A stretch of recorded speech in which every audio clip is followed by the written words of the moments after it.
Chairs No Waiting, episode number 532, Mayberry in the Midwest, 2019. Two Chairs No Waiting is brought to you each week by the folks over at weaversdepartmentstore.com.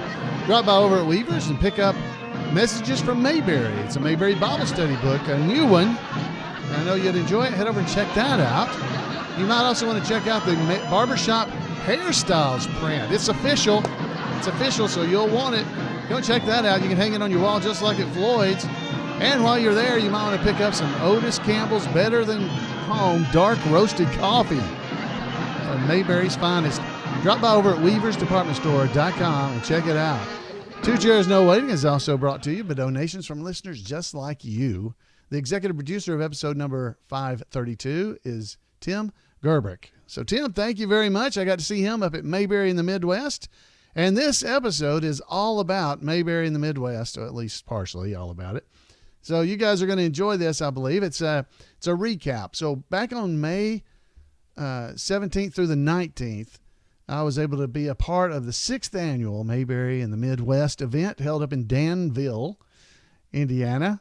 The folks there told me it's not Danville because they said that's the way Southerners say it. It's Danville, Indiana.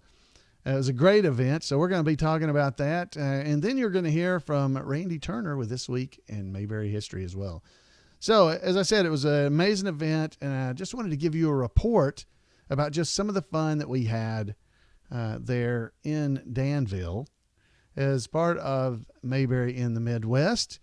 Now, the main reason I try to do this, I know a lot of you weren't able to attend the event, and it may be boring to you. I'm not sure. I hope it isn't. But I want to give you just a little flavor of what it is that you miss by not being able or not attending. I don't know if you are not able or just can't or what it might be. But if you're unable to attend some of these events, this is just some of what you're missing. So I'm going to get a little background music going here. I think this week I'm just going to play Aunt B's music. Let's play that. Oh no, that's too sad. That's too sad. Oh, that's too sad. I can't play Aunt B's music. Right, Aunt B, I can't play your music. Let's play a little of this because this is more fun. The Mayberry March, ladies and gentlemen, played by permission from Hagen's, the music company. The Earl Hagen's Music Company, his wife Laura. I appreciate all your help in helping me be able to get permission to play this. But this is what Mayberry's all about. It's the Mayberry March. I love it. All right, so we're going to talk about Mayberry in the Midwest, as I said. So if you're watching the video, you're going to be able to see video clips, or shots, pictures from the event. So when Mayberry of the Midwest starts off, it starts off on Friday. Well, Otis and I drove up there together and got to stop at the Cracker Barrel. On Friday morning early, Ronnie Shell, Maggie Peterson, and Dixie Griffith headed over to the theater. I shouldn't say theater. It was actually the television station is where they headed off to. And were able to be on the television and try to invite people over to Mayberry in the Midwest, and had a good time there. We got to watch them from the hotel. So we were sitting around in the hotel, and I was wearing my Colonel Harvey's Indian Elixir shirt because Colonel Harvey was not able to attend this year's event. And so I wanted to let him know we were missing him. So I wore my Indian Elixir shirt from Weaver's Department Store. You can get a Colonel Harvey's Indian Elixir shirt. That's a free commercial. And we had a great time. We head over to the Mayberry Cafe. A bunch of the tribute artists met and went and ate on Friday and just visited with one another before the big events that got started that afternoon. We headed over later that evening, starting around 5, 6 o'clock that night. We had the meet and greet dinner. And all the tribute artists were there on hand for that. Ernest T., Otis, the Fun Girls, the mayor, Mr. McBeevy, Goober and Gomer, even George Jr., he was there on stage with us as well. We had Howard Sprague, Aunt B, Newton Monroe was there, I'm sure I'm going to skip somebody out here. It's going to skip somebody, and I don't want to do that. But we had all kinds of folks in attendance. I'm sure I missed somebody here. Mike Haviland, I believe, and Henry Bennett. I don't know if I said Henry Bennett, but he was there. And performances were done on Friday night, and folks got to eat with a meal that was prepared by the Mayberry Cafe. And even Clarence Earp was there. That's right, Clarence Earp. You remember the Clarence Earp from the Color episodes? Well, he was there with us as well. And, the one who can fight is the one who is right. He was even there. So what a great, great evening it was. And that's a great event to get to come to if you're able, because you get a dinner and a show. So we do a little bit of a show for you, and we have a lot more time as a tribute artist and the stars and cast member that were there to visit with you. Now, one of the things that we did have this year is Bob Monday. I don't know if you know Bob, but Bob has been our Briscoe Darling impersonator that kind of traveled around with my particular group of Mayberry performers. And Bob has kind of decided it's time to retire. So we were able to present him a nice picture book that showed a bunch of pictures he had, and just were able to honor him just a little bit at that event there, the meetup on Friday night. So we even did the incant to protect us from the jinx. There was just so much going on there. Maggie Peterson and Ronnie Shell were both there again, along with George Lindsay Jr. What a great evening it was. So try to make plans to come to some of these, because this was just getting us started. This was just the kickoff for the big weekend of Mayberry in the Midwest, because on Saturday morning we got the big parade. So we are having fun time on Friday night and visiting with one another, and this is just the kickoff. And what a kickoff it was. It was completely sold out. All the tables were full. And, wow, what a great time. I didn't mention Barney was there. Barney was there as well. I think I skipped right over Barney. Terry Varvel is doing Barney with us now. And what a great job he did. Steve Jackson was there, and tonight, when I'm recording this podcast, it's his birthday, so happy birthday, Steve. The next morning, we had the parade at the Mayberry parade, and we even had the Jinx riding in his boat right through the town of Danville. The Regis was there with his gold standard shirt, or not shirt, his gold standard sign. Maggie and Ronnie were in the parade, and Goober. George Lindsay Jr. was in the parade. And there were crowds up and down the street. It was a great day, beautiful morning. And weather was pretty. Nothing could have been better than it was on Saturday. So we had a great, great day. Then later in the day, as was the parade, it went along. The parade doesn't last too very long, maybe 20 minutes. So people were at the end of the parade route getting their hairs cut and getting their pictures made with Ernest T. Bass or Goober or whatever. And then we had our show that came up just right after that. So we were able to do our events. We had a pickle contest. We had Maggie Peterson. Charlene was singing. We had a whistling contest.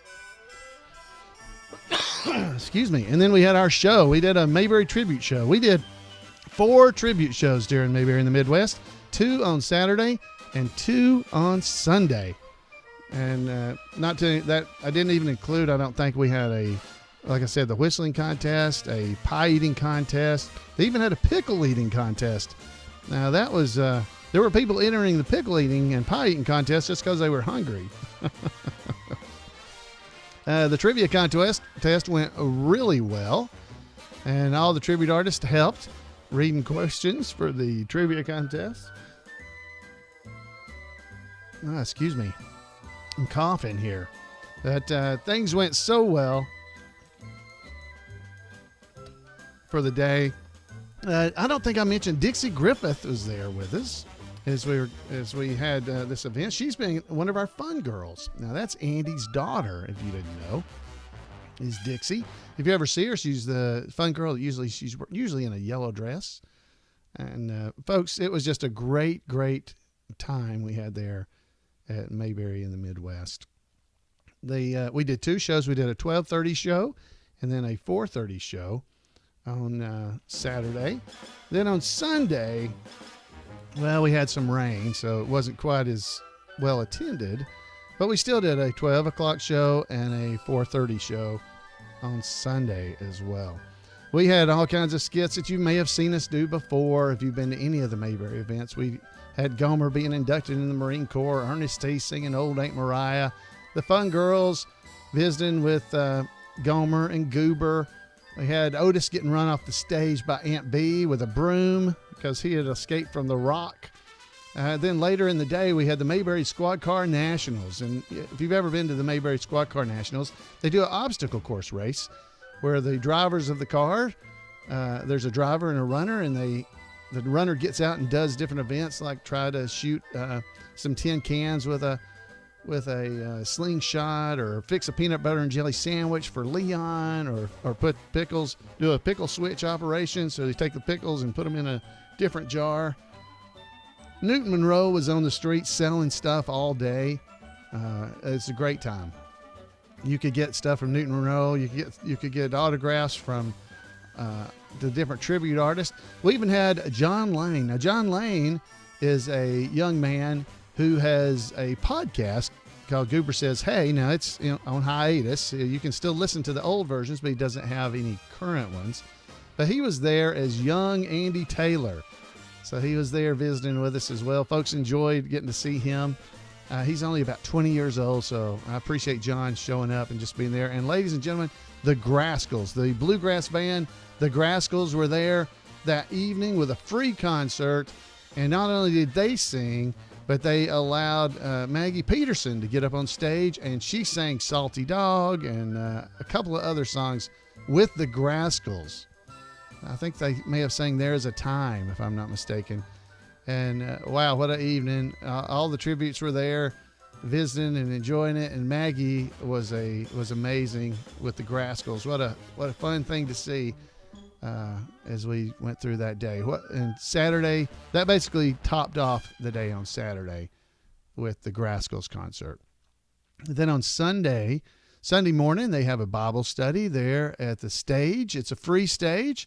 And people can come to the Bible study, and then that's before the other events begin for the day. So I know it's a Sunday morning, so a lot of people want to go to church or something like that. So they have a Bible study session every Sunday morning that we've had these events. And then Sunday afternoon, after our first show, Dixie Griffith had a question and answer session that she ran. And I got to host that, so that was nice. You'll be hearing, not that one, but one we did on the Mayberry Cruise back in November. You'll be hearing that pretty soon here on the podcast. And each one of them has been a little bit different, but it was similar. Randy Turner was there with us as well, so he got to be there during Dixie's show. Then we did another show that afternoon at 4:30, and there was only, for that show, I guess there was about 50 to 70 people there. But boy, the tribute artist, we had a great time there for the event. Folks, I know you would have a great time too if you could come. So if you are ever in an area where they're going to be having a Mayberry event, I want to encourage you to take some time, set your schedule so that you're going to be off. Now, here's an opportunity for you. The 7th annual Mayberry Meetup is coming up. That's right. The 7th annual Mayberry Meetup is coming up in July. Now, I think some of you guys already know about this. I hope you do. But if you don't, the information is in our show notes. Every podcast for several months, it's been there. There's a link right there on the page. If you go and look, it says 7th annual Mayberry Meetup, 19 through 21 July 2019. And if you click that link, it will take you to a document that you can read all about what we're going to be doing, And it's got a registration form there that you can click and go and sign up to make sure that you can be a part of the Mayberry meetup as well. So please do that. Please sign up so we'll know who's coming. Because right now, as I checked last, we had about 80 people that have already signed up to be a part of the Mayberry meetup coming up in July. Now, the Mayberry meetup is not Mayberry Days, and it is not Mayberry in the Midwest. It is a much more relaxed time to get together with a bunch of friends, and we go out and eat on Friday night, and then after we come back from eating, we set up and have a time where we can visit there at the gazebo at the Mayberry Motor Inn and project episodes of the Andy Griffith Show on the big screen, and we can all enjoy ourselves and just visit. Then we do a similar thing on Saturday. So go and check it out. There's information written up in the document there. So if you go to any of the recent episodes of Two Chairs No Waiting, there's a link in the show notes. So it'll take you to them so you can read about it and find out about the museum and all the different things that we're planning. It's not detailed completely yet, but if you sign up, you'll get more information as we go. So that's the next bigger, it's not really bigger, but for me it's bigger event after Valley Head coming up on the 1st of June. Okay, so try to make plans to be at that or maybe at Mayberry Days, because Mayberry Days is the event. If you can't be there, maybe you go on the Mayberry cruise with us because you still got a chance. If you go to imayberry.com and click on the event calendar, you'll be able to find all that information. All right, so let's move along now and hear from Randy Turner with This Week in Mayberry History.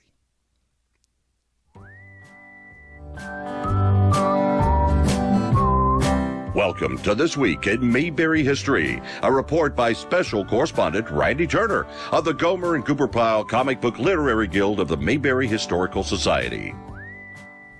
Sid Melton was born on May the 22nd, 1917 in Brooklyn, New York, growing up with the accent of a Brooklyn cab driver, which he never tried to shake.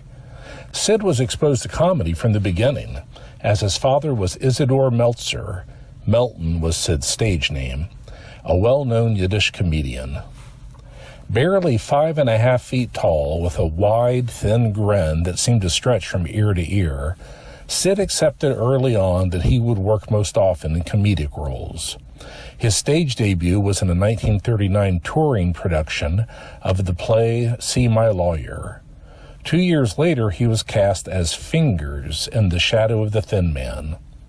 While he appeared in the occasional film during World War II, such as in Blondie Goes to College, Sid spent much of his time overseas entertaining soldiers. After the war, he continued to be a busy actor in small film roles, including the uncredited role of Spud in the 1949 musical On the Town, as Little Louie in the Bob Hope comedy The Lemon Drop Kid in 1951, and as a taxi driver in Jerry Lewis's 1958 comedy, The Geisha Boy. Sid made his television debut in 1954 in an episode of Your Favorite Story. After appearing in several other series, Sid was cast in the first role for which he was widely known, that of Ichabod Icky Mudd, the sidekick of the title character, in the children's adventure show Captain Midnight. During the last year of that show, he also managed to play a recurring character in 4 episodes of the comedy series It's Always Jan. Throughout the rest of the 1950s, Sid continued to appear frequently in film and television. Just before the decade ended, he was cast in another recurring role for which he is well remembered. Sid played Charlie Harper, the owner of the Copa Club, the nightclub where entertainer Danny Williams performed on what was first Make Room for Daddy and then The Danny Thomas Show. Sid appeared in 93 episodes of the long-running series through 1964. After that series ended, he guest starred in an episode each of The Munsters and The Dick Van Dyke Show before appearing in The Andy Griffith Show. Early in the 6th season, the first without Don Knotts as Barney Fife, the producers filmed a short story arc with the Taylors going to Hollywood to see the filming of Sheriff Without a Gun. Sid played publicist Pat Michaels, in both The Taylors in Hollywood and The Hollywood Party, causing trouble for Andy when he insisted on publicity photos of Andy and the female lead of the movie. At the same time these episodes were airing, he began playing another recurring role for which he is remembered. On Green Acres, Sid played Alf Monroe, half of the incompetent brother and sister Carpenter team, along with his sister, Ralph Monroe, played by Mary Grace Canfield, who had played Thelma Lou's cousin in A Date for Gomer. Sid played Alf in 31 episodes of Green Acres between 1965 and 69. He also appeared several more times in the extended Mayberry universe as Friendly Freddy in 4 episodes of Gomer Pyle USMC between 1966 and 69. In 1970, Sid reprised his role as nightclub owner Charlie Halper in Make Room for Granddaddy. Beginning in the mid-70s, Sid slowed down his work pace considerably and even stopped acting from 1977 through 1986. While he made the occasional guest appearance in series once he returned to acting, he did play the recurring, long-dead character of Salvador Petrillo, the husband of Sophia, seen in flashbacks in The Golden Girls. Sid reprised his role as Alf Monroe in the 1990 television movie Return to Green Acres, and during the rest of the 1990s, he appeared several times in series including Nurses, Blossom, and Empty Nest. Sid retired from acting in 1999. He passed away in 2011 at the age of 94. Well, that's it for this week. As always, thanks for listening. And remember to take Andy's advice and go out there and act like somebody. Wow. Thank you, Randy, for that great report about Sid. I didn't know a lot of that stuff, so it's really neat to hear. If you want to make sure you don't miss any of the great things that Randy digs up about the Andy Griffith Show or the things he's doing around Mayberry, send him an email at turnersgrade@gmail.com, turnersgrade@gmail.com, to make sure you don't miss out on anything. All right, guys. So, hey, I hope you enjoyed the report about Mayberry in the Midwest. I realize it was kind of a rambling report. If you watched the video, at least you were able to look at pictures.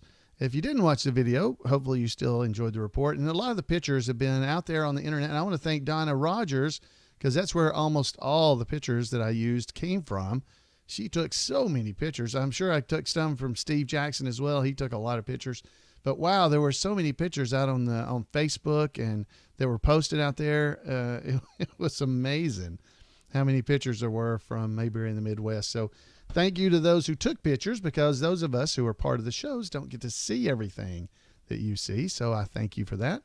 And I hope you did enjoy, and I hope it just makes you just a little bit want to attend one of these events. So either try to make plans to be at Mayberry in the Midwest next year if they have it. It's not a sure thing. I often hear people say, well, I'll go next year. There's no guarantee there will be a next year ever. You know, I have no reason to believe they probably won't do another Mayberry in the Midwest, but you can't count on that. So make plans to go when you can, because, you know, someday they may not have them and you'll have never got to be a part of it. You know, I talked to a lot of the tribute artists, the other tribute artists, and I realized how fortunate I have been, because I got involved in doing a lot of these events back in the early 90s. And so I got to meet a lot of people that are no longer with us, that were a part of the Andy Griffith Show. And, you know, come while you can, you know, because you just never know, guys. I don't want to be morbid about that, but I want you to get involved so that you can. It's just so much fun. We have so much fun visiting with one another. Some of the things that I don't usually talk about very much, but after the shows, after we do events like Mayberry in the Midwest, most of the tribute artists and often some of the cast members are all staying at the same hotel. And we go back and we sit around and we visit and talk. And it's usually talking with other tribute artists. Every once in a while we get to talk with the cast members. But it's those times, not just at the event, but visiting with your friends, that are Mayberry fans. Those are the things that just makes it special. All right, folks, I'd love to hear from you. So if you give me a call, I'd love to hear it. I'd love to hear from you. You can give me a call at 888-684-8415 or email me at floyd@imayberry.com. Until next time, everybody, have a great Mayberry week, and we'll see you right here.